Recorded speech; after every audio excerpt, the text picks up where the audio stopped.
Joy, God's great joy. Joy, joy, down in my soul. Sweet, beautiful, soul-saving joy. Oh, joy, down in my soul. And as I was sitting there, God started talking, and he said, in the presence of the Lord there is a fullness of joy. And it just rivers flooded me, and all I could say was joy, joy, God's great joy. In the midst of my trial and tribulation, joy, joy, down in my soul. Sweet, beautiful, soul-saving joy. Oh, joy, joy in my soul. Amen, amen, amen. That just makes me feel warm and good all over, that I know that it's joy in my soul. It's not the circumstances that keep me happy. It's not the gifts that I have. It's not the people that surround me, my company, but it's God's great joy, his soul-saving joy that keeps me excited, keeps me happy with life. Amen? Amen. Amen. For a moment, I want to turn and look at the book of Matthew, the 3rd chapter, the 16th and the 17th verse. Matthew, the 3rd chapter, the 16th, 17th verse, and then Matthew, the 4th chapter, the 1st verse. Amen. Amen. Matthew, the 3rd chapter, the 16th and the 17th, and then Matthew, the 4th chapter, the 1st. And it reads, I'll read for the body. It says, and Jesus, when he was baptized, went up straightway and out of the water, and lo, the heavens were opened upon him, and he saw the Spirit of God descending like a dove, and lighted upon him, and landed upon him. And lo, a voice from heaven saying, this is my beloved Son, in whom I am well pleased. Matthew, the 4th chapter, and the 1st verse, it says, then was Jesus led up the Spirit unto the wilderness to be tempted of the devil. Then was Jesus led up by the Spirit into the wilderness to be tempted of the devil. On one hand, we see Jesus being baptized by John the Baptist in the Jordan River. And then after he was baptized, we read that in the next verse, or the next chapter, the beginning of the next chapter, the very first verse, he was led into the wilderness to be tempted. He was baptized, everybody celebrating, the Spirit of the Lord has fallen upon him, and this is my beloved Son in whom I am well pleased. And then the next breath that happens is that he was sent to the wilderness to be tempted. Oftentimes it is in our life that we are celebrating on Monday, but we're tempted on Tuesday. We are happy, and everything is all good on Tuesday, but it seems to be going downhill or falling apart by Friday morning. He was baptized and then sent to the wilderness to be tempted.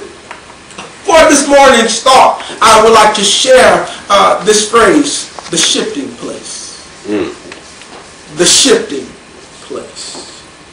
The shifting place. I used to drive a stick. My mom taught me how to drive a stick. I don't even remember what kind of car she had. It was an old brown car, that two-door car. It didn't have a key in the ignition. It had a little plastic thing underneath that she stuck a screwdriver in. I don't know how legal everything was about the car, but I know that's what she taught me how to drive a stick on. And I didn't get it. I would rev the engine, or I wouldn't touch the gas at all, and I would push in the clutch and we wouldn't move, or I would rev the engine and we wouldn't move. And it brought back all these memories to my life when I started reading about Jesus being baptized and then being tempted. And then my first car that I got to buy out of my own pocket as an adult was a stick. And I was trying to teach certain people how to drive, my sisters and brothers, how to drive a stick.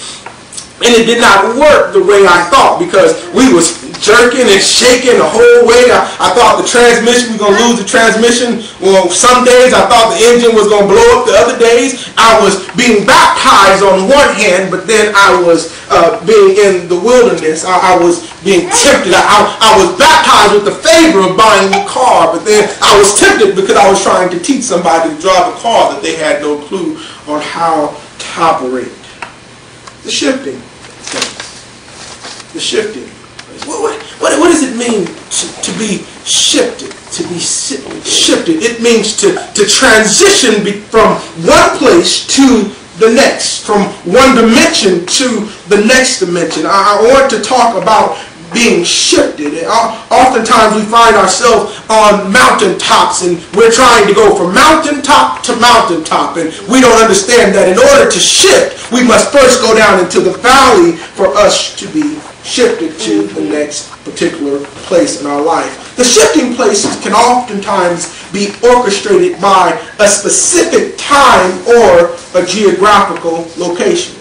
Sometimes they're often, accompany both. A particular time in our life or a particular location, and sometimes they can be both. A particular time in our life, a geographical location, and sometimes they can be both. Let's look at a couple, witnesses before we really get into this shifting point and we understand this process.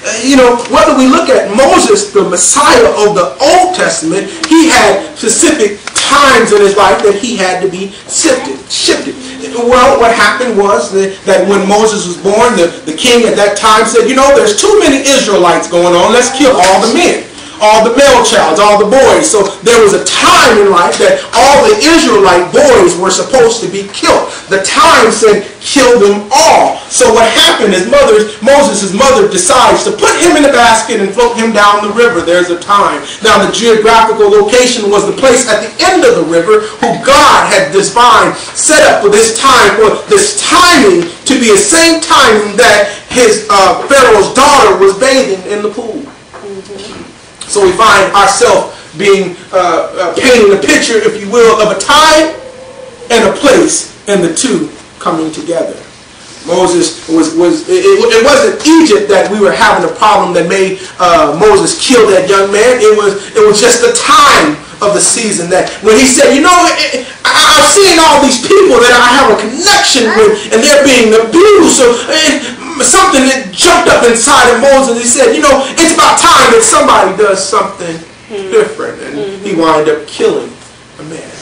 It was a time that drove him out of Egypt, but it was the place that God was driving him to. He was driving him from Egypt to the wilderness because it was on the backside of the wilderness that he catch up with God in a burning bush. It was a place. God didn't say, it's time for you to set my people free, Moses, when he first encountered him. He said, the place that you are standing is holy ground. It's a geographical place. Even if you look at Jesus, Jesus had a time and a place. And when he caught up with John in the river here, he said, John says, I need to be baptized of you. And Jesus said, nah. It's so that the scriptures may be fulfilled. You have to baptize me. It's my time for you to baptize me. It's interesting how he's been living for 33 years now. No, he's about 30 years old by this time. He's 30 years old and he's never been baptized.